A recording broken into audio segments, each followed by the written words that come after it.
నమస్తే, తెలుగు రాజ్యంకి స్వాగతం. నేను మీ సంధ్య. సినిమా ఇండస్ట్రీలో కొందరి కాంబినేషన్స్ ఎప్పుడూ స్పెషల్. అందులో బాపు గారు రమణ గారి కాంబినేషన్ గురించి ప్రత్యేకంగా చెప్పాల్సిన అవసరం లేదు. ఆయన తీయడంలో దిట్ట అయితే ఈయన రాయడంలో దిట్ట అన్న విషయం అందరికీ తెలిసిందే. వీళ్ళిద్దరి కాంబోలో ఎన్నో సినిమాలు వచ్చినా కొన్ని సినిమాలు ఎప్పుడు స్పెషల్గానే ఉంటాయి. అందులో ముత్యాల ముగ్గు సినిమా ఒకటి. ఎందుకంటే కుటుంబ కథా చిత్రాలకు సంబంధించి కొన్ని అంశాలు, భార్యాభర్తల మధ్య గొడవలు ఎలా వస్తాయి, కుట్రకోణాలు ఏ విధంగా ఉంటాయి, నిజం ఎలా నిరూపితమవుతుంది అన్నదాన్ని నాటకీయ పరిణామంలో చూపించి అందరి మెప్పు పొంది అందులో నటించిన నటీమణులందరికీ పేరు తీసుకొచ్చిన సినిమా ముత్యాల ముగ్గు.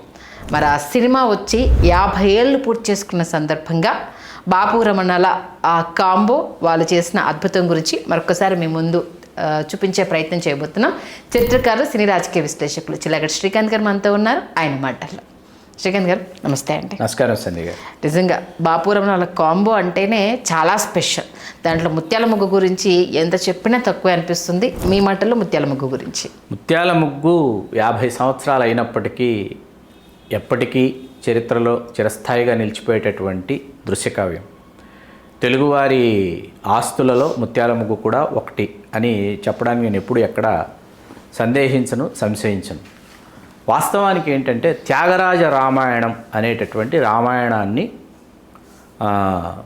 దాదాపుగా అవపోసన పట్టినంత పనిచేసి ముళ్ళపూడి వెంకటరమణ గారు ఎన్టీ రామారావు గారిని రాముడిగా, త్యాగరాజస్వామిగా అక్కినేని నాగేశ్వరరావు వాళ్ళిద్దరితో సినిమా నిర్మించాలని ఆలోచించారు. అయితే అప్పటికి రామారావు గారికి నాగేశ్వరరావు గారికి మధ్య పచ్చగడ్డి వేస్తే బగ్గుమనేటటువంటి ఒక పరిస్థితి.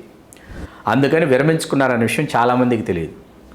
ఆ తర్వాత ఒకరోజు లవకుశ సినిమా చూద్దామని బాపు గారు రమణ గారు వెళ్ళారు. లవకుశ సినిమా చూశారు.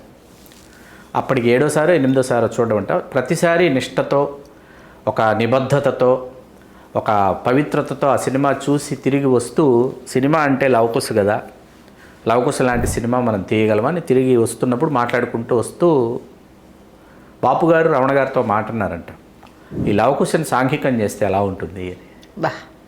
అంటే రమణ గారు బాగానే ఉంటుంది, కాకపోతే సమయం రావాలి కదా అన్నారంట. అన్న తర్వాత బాపు గారు అన్నారు, రమణ గారు విన్నారు. అంటే రమణ గారు అక్కడి నుంచి పని మొదలుపెట్టినట్టే. రమణ గారు ఆలోచించడం, సన్నివేశాల రూపకల్పన ఇవన్నీ ఆయన మనసులో చేసుకుంటున్నారు. ఈలోపు ఎంబీఎల్ గారు అంటారు, మద్దాలి వెంకట లక్ష్మీ నరసింహారావు గారు నూజివీడు ధర్మప్పారావు కళాశాలలో ఆయన లెక్చరరు. వంగిన వెన్నెముక లాంటి రచనలు చేసినటువంటి వారు. వెంకటగిరి రాజా సుకుమార్ గారిని, సుకుమార్ రాజా గారిని వెంట పెట్టుకుని వీరు సినిమా తీద్దాం అనుకుంటున్నారని బాపు గారిని రమణ గారిని కలిశారు. ఎంబీఎల్ గారు కలిసిన తర్వాత రమణ గారు అప్పటికప్పుడు అలవోకగా ఈ కథాంశం చెప్పారండి. చెప్తే అద్భుతంగా ఉంది, ఇదే మన సినిమా, మనం ఈ సినిమా తీస్తున్నాం అన్న తర్వాత అప్పుడు బాపు గారికి రాసేంత వరకు, రాసి పూర్తి చేసేంత వరకే రమణ గారి పని, అక్కడి నుంచి బాపు గారి పని బాపు గారికి ఇచ్చారు. మొదట వాస్తవానికి చాలామందికి తెలియని విషయం ఏంటంటే కాంట్రాక్టర్ పాత్ర లేదు ఇందులో. కాంట్రాక్టర్ పాత్ర లేకుండా మొదట తయారైన తర్వాత చదువుకుంటున్నప్పుడు ఖచ్చితంగా ఇక్కడ ఎవరో కావాలి, ఏదో కావాలి, దీనిని మరింత శక్తివంతంగా రాయాలి, శక్తివంతంగా ఒక పాత్ర ఉండాలి అని అనుకున్నప్పుడు పుట్టినటువంటి పాత్రే కాంట్రాక్టర్ పాత్ర. కాంట్రాక్టర్ పాత్రని పోషించడానికి కూడా అప్పటికి అందరి పేర్లు, అప్పటికి వీళ్ళ దర్శకత్వంలో ముక్కామల గారు నటించారు, నాగభూషణం గారు నటించారు, సత్యనారాయణ గారు నటించారు, రాజనాల్ గారు, ప్రభాకర్ రెడ్డి గారు, వీళ్ళందరూ చేశారు, జగ్గారావు వీళ్ళందరూ చేశారు. అయితే వీళ్ళెవరూ కాదు ఇంకెవరో కావాలని ఆలోచించి రావుగోపాలరావు గారిని పిలిపించుకొని, రావుగోపాలరావు గారు అప్పటికి ఎలాంటి పాత్రలు వేస్తున్నారంటే ఒక మొనాటనస్ పాత్రలు అన్నమాట. అంటే మిగిలిపోయినటువంటి పాత్రలు అంటారే, గుమ్మడి గారు చేయలేకపోయారు కాబట్టి రావుగోపాలరావు గారిని అక్కడ తండ్రి పాత్రలో పెట్టారు, లేకపోతే అక్కడ ఒక మామ పాత్రలో పెట్టారు, బాబాయ్ పాత్రలో పెట్టారు అనేటటువంటి పాత్రలు రావుగోపాలరావు గారు చేస్తున్నారు. అట్లాంటి రావుగోపాలరావు గారిని పిలిపించి రాయవరం మున్సబ్ అని ఒక నిజ జీవితంలో ఉన్నటువంటి గోదావరి జిల్లాలో ఉన్నటువంటి పాత్ర అండి. ఆ పాత్ర స్ఫూర్తితో, అంటే యాస కావచ్చు, ఆహార్యం కావచ్చు, భాష కావచ్చు, వ్యవహారం కావచ్చు, వీటిని రాయవరం మున్సబు పాత్రను స్ఫూర్తిగా తీసుకొని ముళ్ళపూడి వెంకటరమణ గారు రాశారని చెప్తారు. అది నిజ జీవిత పాత్ర. ఒక పాత్ర రాయవరం మున్సబ్ ఉంది. ఇప్పుడు గోదావరి జిల్లాలో పాత తరం వాళ్ళకి రాయవరం మున్సబ్ అనగానే వాళ్ళందరికీ కూడా గుర్తొస్తుంది అనమాట ఆ పాత్రను దృష్టిలో పెట్టుకొని రూపొందించారు. ఇక్కడ సినిమాటోగ్రాఫర్గా ఎవరిని తీసుకోవాలి? ఇప్పుడు కేవి మహాదేవన్ గారు ఎలాగో ఒక ఆస్థాన సంగీత దర్శకుడు లాంటి సంగీత దర్శకుడు బాపు గారికి, రమణ గారికి, ఇంకా ఆరుద్ర గారు, లేకపోతే సి నారాయణ రెడ్డి గారు, వీళ్ళందరూ కూడా ఖచ్చితంగా వీళ్ళకి పాటలు రాసేటటువంటి రచయితలు. అందులో ఎవరికి ఏ విధమైనటువంటి ఇది లేదు. శ్రీరామ చిత్రాన్ని నామకరణం చేశారు. చేసిన తర్వాత హూ ఈజ్ ద సినిమాటోగ్రాఫర్ అనుకున్నప్పుడు కోకోకోలా యాడ్ అప్పట్లో చాలా ఫేమస్ అండి. అది తీసింది ఇషాన్ ఆర్య అనేటటువంటి ఫోటోగ్రాఫర్ తీశారు. ఆయన గరం హవా అనేసి ఎంఎస్ సత్యు గారు తీసిన గరం హవా సినిమాకి ఇషాన్ ఆర్య గారే ఫోటోగ్రాఫర్. గీస్తే పెట్టుకుంటే మనం ఇటువంటి అతన్ని పెట్టుకొని మనం చెయ్యాలి. అందాల రాముడికి అతను తీసుకొద్దాం అనుకున్నారు, కానీ నాగేశ్వరరావు గారి సినిమాతో ప్రయోగాలు చేయడం ఎందుకని చెప్పి బాపు గారు, రమణ గారు ఈ సినిమాకి గాను బెంగళూరు శారదా ఫిలిమ్స్ వాళ్ళ ద్వారా ప్రయత్నించి మనకి ఇషాన్ ఆర్య గారిని తీసుకొస్తే ఇషాన్ ఆర్య గారు వచ్చారనమాట. ఇషాన్ ఆర్య గారు మొట్టమొదటి తెలుగులో ఆయన ఛాయాగ్రహణం చేసినటువంటి సినిమా రిఫ్లెక్టర్స్ వాడేవారు కాదు, ఆయన సాటిన్ క్లాత్ వాడేవారు అనమాట. సాటిన్ క్లాత్తో ఆ ఎఫెక్ట్ తీసుకొచ్చేవాడు ఆయన లైటింగ్లో. అలాంటి ఇషాన్ ఆర్య గారి సినిమాకి రావడం, అసలు ఏమాత్రం ఇమేజ్ అప్పటికి లేనటువంటి శ్రీధర్ సంగీతలను తీసుకోవటం, కాంతారావు గారిని తండ్రి పాత్రలకి, అప్పటికే కాంతారావు గారు తండ్రి పాత్రలకు మెల్లమెల్లగా ఆయన మారుతున్నటువంటి ఒక సమయం అనమాట. ఖచ్చితంగా ఆయన తండ్రి పాత్రకు తీసుకోవటం. ధనరాజ్గిరి ప్యాలెస్ అంటారండి, మనకి ఇక్కడ పాన్మండి అంటారు, హైదరాబాద్ పాన్మండిలో ధనరాజ్గిరి ప్యాలెస్. ధనరాజ్గిరి ప్యాలెస్లో చేశారు ఇందిరా ధనరాజ్గిరి గారు ద ప్యాలెస్. అది హీరో హౌస్. అది బివి రమణారావు గారు అని, బివి పట్టాభిరామ్ గారు అన్నయ్య గారు ఆ లొకేషన్ వీళ్ళకి ఆ ఇంటిని ఈ షూటింగ్ కోసం సమకూర్చి పెట్టింది ఆయన. అక్కడ గుంటూరు శేషేంద్ర శర్మ గారు, ఇందిరా ధనరాజ్గిరి గారు వారిద్దరూ సహజీవనం చేసినటువంటి భార్యాభర్తలుగా ఉన్నటువంటి ఆ ప్యాలెస్లో ఎప్పుడైతే గుంటూరు శేషేంద్ర శర్మ గారిని కలిసి సాహితీ చర్చలు చేయడం మొదలుపెట్టారో, గుంటూరు శేషేంద్ర శర్మ గారు లాంటి ఒక మహాకవి చేత మనం ఈ సినిమాలో ఒక పాట రాయించుకుంటే ఎలా ఉంటుందనే ఆలోచన వీళ్ళకి రావడం, ఒక పాట సినిమాకి రాస్తే బాగుంటుందని ఆయనకు అనిపించడం, అలా నిదురించే తోటలోకి పాట ఒకటి వచ్చింది అనే పాట అలా పుట్టినటువంటి పాట. అలా గుంటూరు శేషేంద్ర శర్మ గారి వెరీ పాపులర్ ఫెమిలియర్ పోయం ఏదో తెలుసా మీకు? నేనంతా పిడికెడు మట్టే కావచ్చు, కానీ కలమెత్తితే నాకు ఈ దేశపు జెండాకున్నంత పొగరుంది. ఎక్కడైనా ఈ పదాలు విన్నట్టు మీకు అనిపించిందా? సముద్రం ఒకటి కాళ్ళ దగ్గర కూర్చుని మొరగదు, తుఫాను గొంతు చిత్తం అనడం ఎరగదు, పర్వతం ఎవడికి వంగి సలాం చేయదు, నేనంతా పిడికెడు మట్టే కావచ్చు కానీ కలమెత్తితే నాకు ఈ దేశపు జెండాకున్నంత పొగరుంది అన్న మహాకవి గుంటూరు శేషేంద్ర శర్మ గారు. నేను కోకిలల్ని జేబులో వేసుకొని రాలేదు అంటాడు. అట్లాంటి గొప్ప కవిత్వం రాసినటువంటి గుంటూరు శేషేంద్ర శర్మ గారు ఇందులో ఒక పాట రాశారు. ఆ పాట చిరస్థాయిగా నిలిచిపోయింది. ఇంకా ముత్యమంతా పసుపు ముఖమెంతో ఛాయ్ పాట గురించి మనం ఎంత చెప్పుకున్నా తక్కువ, తనివి తీరదు. అది తెలుగు లోగిళ్లలో, తెలుగు వారిళ్లలో నిత్య సుప్రభాతంలాగా ఇప్పటికీ ఎప్పటికీ వినిపిస్తూనే ఉంది. అలాగే జయమాలిని గారి పాత్ర కావచ్చు, నూతన్ ప్రసాద్ గారి పాత్ర కావచ్చు, ఇన్ని పాత్రల నడుమ అద్వితీయమైనటువంటి పాత్ర పోషించినటువంటి దివాన్ జోగినాథం, అల్లు రామలింగయ్య గారి పాత్ర కావచ్చు, ఎప్పటికీ మర్చిపోలేం. అలా ఈ సినిమాకి విచిత్రమైన విషయం ఏంటంటే, ఒక 90,000 రూపాయల వరకు ఖర్చు పెట్టిన తర్వాత ఈ సుకుమార్ రాజా గారు మా దగ్గర ఇంక డబ్బులు లేవన్నారు. సినిమా బడ్జెట్ చూస్తే 12.5 లక్షలు ఉంది, ఇంకో 11.5 లక్షలు కావాలి. ఏం చేయాలి? ఎంవిఆర్ గారు కొంత, ముళ్ళపూడి వెంకటరమణ గారు కొంత, అన్నపూర్ణ ఫిలిమ్స్లో విబి రాజేంద్ర ప్రసాద్ గారి సోదరులు కృష్ణప్రసాద్ గారిని ఆయన వెళ్ళి అడిగిన తర్వాత ఆయన నేను ఉంటాను మీకు వెన్నుదన్నుగా, కమాన్ కానివ్వండి మీరని చెప్పి ఆయన అభయహస్తం ఇచ్చి ధైర్యం చెప్పిన తర్వాత అక్కడి నుంచి సినిమా అద్భుతంగా షూటింగ్ జరుగుతూ వచ్చింది. ఇందులో కోతి ఆంజనేయ స్వామిగా కనిపిస్తారు అనేటటువంటి ఆలోచన చాలా గొప్ప ఆలోచన అండి. ఎందుకంటే లవకుశ, ఆధునిక లవకుశగా దీనిని తీస్తూ ఇందులో అబ్బాయికి మాత్రం కోతిగానే కనిపిస్తే, అమ్మాయికి మాత్రం కోతి ఆంజనేయ స్వామిగా కనిపించేటటువంటిది ప్రేక్షకుల్ని చాలా వాళ్ళని ఆకట్టుకున్నటువంటి అంశం. అప్పటికి ఆ రోజులలో ఏంటంటే విపరీతంగా ప్రేక్షకులను ఆకట్టుకున్న అంశం అనమాట. నిజాయితీ, అమాయకత్వము చోట భగవంతుడు ప్రత్యక్షమవుతాడు. అజ్జా జనార్దన్ రావు గారు ఆంజనేయ స్వామిగా ప్రాణప్రతిష్ఠ చేసినటువంటి మహానటుడైన భారతశ్రీ మిస్టర్ ఏషియా అజ్జా జనార్దన్ రావు గారు. చాలా మందికి తెలియకపోవచ్చు ఈ తరం వాళ్ళకి. అట్లా అద్భుతంగా రూపొందినటువంటి సినిమా షూటింగ్ జరుగుతున్న సమయంలో ఏంటంటే కొన్ని ముఖ్యమైన సన్నివేశాల కోసం సారథి స్టూడియోస్లో వీళ్ళు సారథి స్టూడియోస్ సెట్ అయ్యి మాట్లాడుకున్నారు. వెళ్ళిన తర్వాత ప్రసాదరావు గారు అంటారు, అదే మన నారాయణరావు గారు నాన్నగారు, ఆయన one of the managing partner కదా, మాకు ఎల్లుండి నుంచి చాలా పెద్ద సినిమా, గొప్ప సినిమాకి మేము అనుకోకుండా సారథి స్టూడియోస్ ఇవ్వాల్సి వచ్చింది, మీకు ఇవ్వట్లేదు అన్నారు. ఎల్లుండి నుంచి షూటింగ్ వెళ్ళదు, ఎల్లుండి నుంచి షూటింగ్ సారథి స్టూడియోస్లో. వీళ్ళకి అర్థం కాలేదు, ఎల్లుండి నుంచి షూటింగు, చాలా ముఖ్యమైన సన్నివేశాలు పెట్టుకున్నావు, ఈయనేంటి ఇప్పుడు ఎల్లుండి నుంచి వేరే పెద్ద సినిమా షూటింగు వాళ్ళకి ఇచ్చేసాం పెద్ద ప్రొడక్షన్ అంటున్నాడు. ఎక్కడికి వెళ్ళాలి మనం? బుర్రలు వేడెక్కిపోయాయి అందరికీ. ముళ్ళపూడి వెంకటరమణ గారు, బాపు గారు, ఈశాన్యార్య గారు, ఎంవీఎల్ గారు అర్థం అవ్వాలా ఎవరికి? అర్థం అవ్వకపోతే ఏం చేద్దాం ఇప్పుడు అంటే ఏం చేద్దాం, వెళ్ళి ఎక్కడైనా ఒక బీరు తాగి కాసేపు మన బుర్రల్ని చల్లబరుచుకుందామని అందరూ కలిసి రాక్కాజిల్ హోటల్కి వెళ్ళారు. మీరు చూసారో చూడలేదు రాక్కాజిల్ హోటల్? జీవికే ఏమన్నా ఉందా? జీవికే ఆపోజిట్ లైన్లోకి వెళ్తే రైట్ సైడ్ కొండ మీద ఉంటుంది, అది రాక్కాజిల్ హోటల్ అనమాట. ఇప్పుడు దాన్ని అపార్ట్మెంట్స్ లాగా తయారు చేశారు దాన్ని.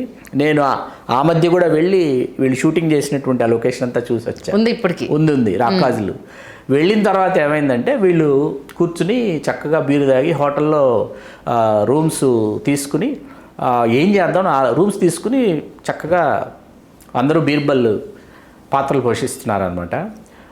రమణ గారికి ఒక్కసారిగా ఆ కొండల మధ్య ఈ హోటలు, ఆ వెలుపల లాను ఇవన్నీ చూసిన తర్వాత ఎక్కడో ఎందుకు ఆ సన్నివేశాలను ఇక్కడే తీస్తే పోలా అని చెప్పి ఏమండి ఇలా షూటింగ్ చేసుకుంటాం, బాబా అతని ప్రొపరేటర్ గారి పేరు బాబా, షూటింగ్ చేసుకుంటామండి, మరి ఏంటో ఎంతో మీరు చెప్తే అంటే నేను చివరిలో చెప్తాను అన్నాడు ఆయన. ముందు రూములు తీసుకుంటారు కదా ఎలాగంటే దాదాపు 10 రూములు కావాలండి, ఆర్టిస్టులు టెక్నీషియన్లు మేమందరం ఉండాలి కాబట్టి 10 రూములు తీసుకుంటాము, భోజనాలు టిఫిన్లు గట్రా వగైరా అన్నీ ఇక్కడే కదా ఆర్డర్ చేయాలంటే షూటింగ్ అయిపోయిన తర్వాత చెప్తాను నేను అన్నాడండి. ఎంత చెప్తాడో ఏమో అని చెప్పి ఈయన కొత్త ఆలోచనలు వస్తున్నాయి రమణ గారికి. ఏంటి, హలంగారి ఎంతటి రసికుడవు తెలిసారా ఆ పాట అక్కడే తీశారు లాన్లో.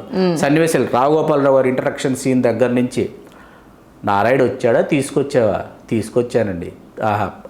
ఈ సన్నివేశాలన్నీ మిగతా డైలాగులన్నీ మన తెలుగు ప్రేక్షకులకి, తెలుగు సినిమా ప్రేమికులకి మనం ప్రత్యేకంగా పరిచయం చేయాల్సినటువంటి పని లేదు. మడిసన్నాక కాస్త కళాపోషణ లేకపోతే మడిసికి గొడ్డుకు తేడా లేకుండా పోతుంది.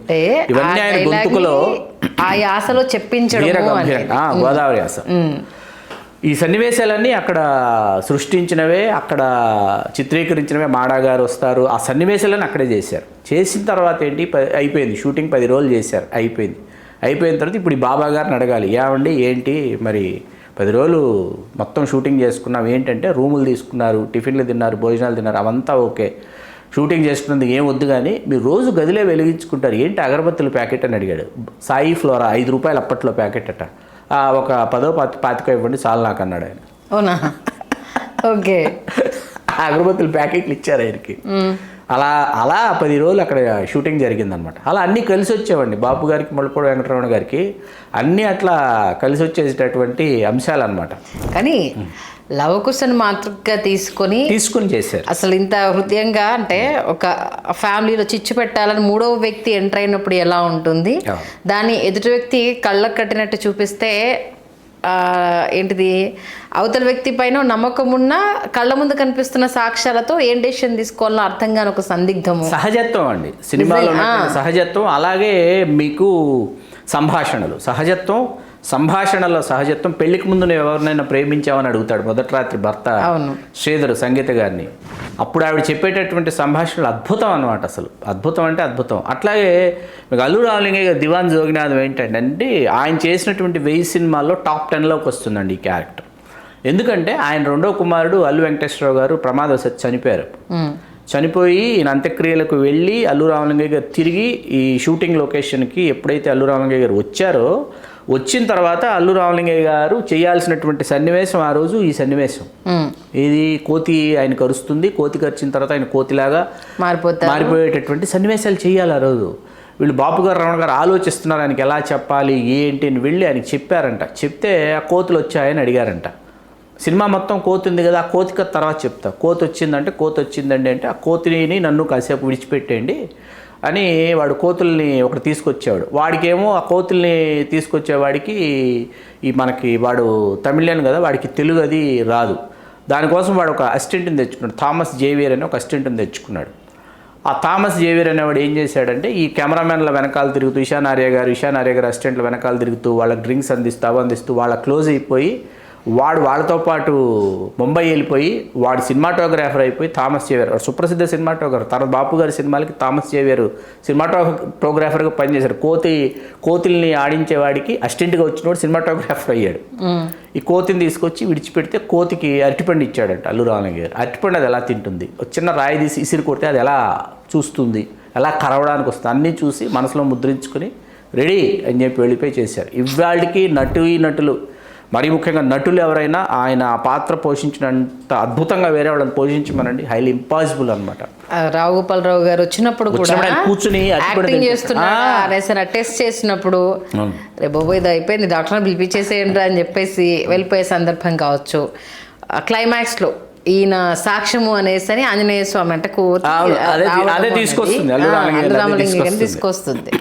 తీసుకొచ్చేసి అదే యాక్షన్లో అసలు చూస్తా నిజంగా కోతి గరిస్తే మనిషిలా అయిపోతాడా అన్న ఫీల్ని తీసుకురావడం అనేది క్లైమాక్స్ సీన్లో సార్. అంటే కొంచెం చనువు ఉంది కదా, ఇదంటే పూర్వంలో పెద్ద బంగ్లా నుంచి కాపురం నీరు కొట్టాలని మనకి ఇలా వచ్చింది అనేసి అని ఆ స్టోరీ చెప్తూ ఉంటే నరేషన్ అనేది అద్భుతం అనిపిస్తుంది సార్ నిజంగా. ఎంత సినిమాకి ఖర్చు పెట్టారు? 12.5 లక్షలు అండి బడ్జెట్. 12.5 లక్షలు సినిమా కని విని ఎరుగని ఘన విజయం సాధించేటప్పటికి ఏమైందంటే, అంటే ముందు మామూలు సినిమా హాళ్ళు ఇచ్చారండి డిస్ట్రిబ్యూటర్స్ కానీ ఎవరైనా సరే. ఏం చేశారంటే ఏదో ముత్యాల ముగ్గు, రావుగోపాలరావు, శ్రీధరు సంగీత, కేవి మహాదేవను ఏంటి అని అసలు ఊరి చివరి ఎక్కడో ఉంటాయి కదా అలాంటి హాల్స్లో పడేశారు సినిమాని తీసుకుపోయి. మొదటి రోజు, రెండో రోజు, మూడో రోజు నుంచి super duper hit talk, mouth talk spread అయిపోయింది. స్ప్రెడ్ అయ్యేటప్పటికి అప్పుడు జనాలు పోటెత్తుతున్నారు, తండెత్తుతున్నారు అనేటప్పటికి అప్పుడు మళ్ళీ మంచి థియేటర్స్లోకి తీసుకొచ్చారు. అలా మీకు ఈ సినిమా ఎంత వసూళ్లు చేసిందో ఇవాళ చెప్తే మీరు ఆశ్చర్యపోతారు. అంత వసూళ్లు చేస్తుందని ఊహించకముందే, ఇంత వసూళ్లు చేస్తుందా అని ఊహించకముందే నెగిటివ్ రైట్స్ అంటారు. ఈ నెగిటివ్ రైట్స్ ఎంవీఎల్ గారు చాలా అత్యుత్సాహపడి ఎంఎస్ రెడ్డి గారికి అమ్మేశారు. ఓకే, ఎంఎస్ రెడ్డి గారికి అమ్మేస్తే చాలా తక్కువ మొత్తానికి అమ్మితే ఎంఎస్ రెడ్డి గారు దూరదర్శన్కే 5 లక్షలకు అమ్మారట సినిమా అప్పటి 12.5 లక్షలు తీస్తే సినిమా దూరదర్శన్కి టెలికాస్ట్ చేసుకోవడానికి రైట్స్ ఎంఎస్ రెడ్డి గారు 5 లక్షలకు అమ్మారట. అప్పుడు సినిమా మొత్తంగా 2 కోట్ల రూపాయలు వసూలు చేసింది. సంబంధమే లేదు వసూళ్ళు. Gramophone record, LP records అంటారు కదా, అవి రావుగోపాలరావు గారు డైలాగ్స్తో రిలీజ్ చేశారు. 2 జతలు, ఒకటి మొత్తం సినిమా, ఇంకోటేమో రావుగోపాలరావు గారు. అప్పట్లో 10,000 రికార్డ్స్, రెండు రికార్డ్స్ అనమాట, 2 జతల సెట్ అంటారు.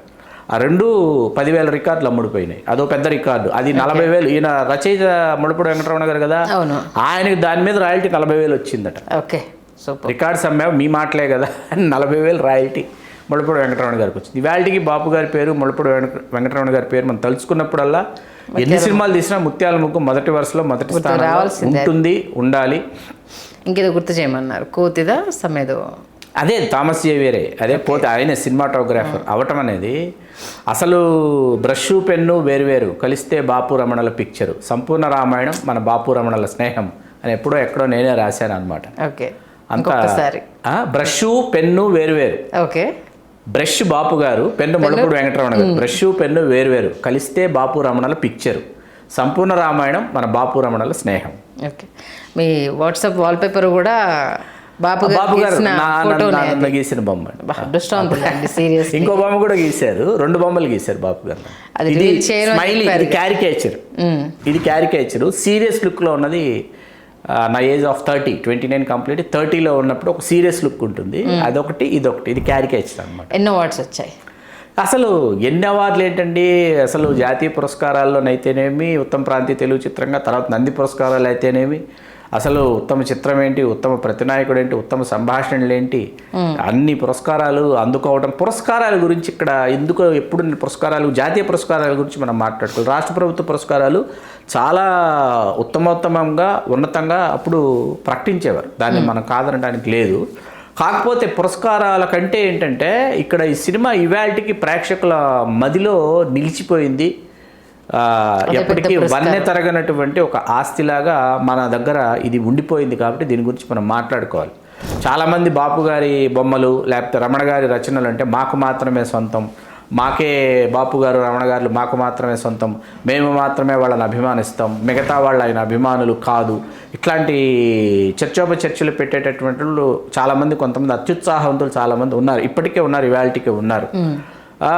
వాళ్ళందరికీ నేను తెలియజెప్పేది ఏంటంటే బాపు గారు రమణ గారు కేవలం మీకు మాత్రమే సొంతం కాదు. తెలుగు నేల మీద పుట్టినటువంటి ప్రతి ఒక్కరు బాపు గారిని రమణ గారిని సదా గుర్తుంచుకుంటారు, గౌరవిస్తారు, ప్రేమిస్తారు, అభిమానిస్తారు, ఆరాధిస్తారు, గుండెలో పెట్టుకుంటారు. ఖచ్చితంగా సార్ అది. ఎందుకంటే ఒక సంపూర్ణ రామాయణం అని గుర్తుగా రాగానే ఫస్ట్ బాపు గారు ఎవరి మైండ్లోకి వచ్చి అందాల రావుడైనా బుద్ధిమంతుడైనా సంపూర్ణ రామాయణమైనా పెళ్లి గుర్తు రాగానే బాపు గారు రమణ గారు గుర్తొచ్చేది. అది అజరామరం అంతే. కన్నప్పైన ముత్యాలు కానీ మన ఊరి పాండవులైన ఎట్లాంటి దృశ్య కావ్యాలు అందించారు వాళ్ళు, మహామహానుభావులు. సీరియస్లీ మరొక్కసారి ఆ ఇద్దరి ద్వయంలో వచ్చిన ఆ సినిమాని మాకు కళ్ళకు కట్టినట్టు చూపించారు. ధన్యవాదాలు శ్రీకాంత్ గారు. ధన్యవాదాలు సంధ్య గారు.